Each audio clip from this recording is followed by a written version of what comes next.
అది పెట్టుకుని మాట్లాడితేనే ఆ ఫీలింగ్ కనీసం షాల్ పెట్టుకోండి.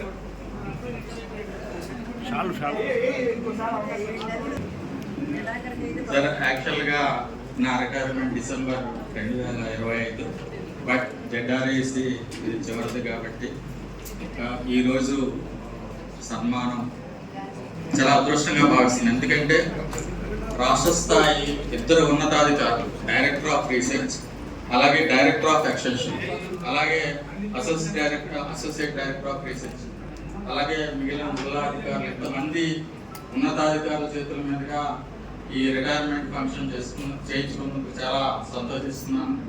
ఇంత బాగా చేసినందుకు అందరికీ కూడా కృతజ్ఞతలు తెలియజేస్తున్నాను. అయితే నేను చెప్పేది ఏంటంటే, మనం సర్వీసు చేసేటప్పుడు నేను ఇప్పుడు 33 years సర్వీస్ చేశాను. 33 yearsలో ఏమి చేశామని వెనక్కి తిరిగి చూసుకుంటే ఏమీ లేదు. ఓన్లీ మనము ఈ వెల్ఫేర్ స్కీమ్ చేయడం తప్పించి ఏమి చేసినంతగా కనపడడం. అంటే మనము సర్వీస్ చేసామంటే మన మార్పు ఉండాలి. ఉదాహరణకి నేను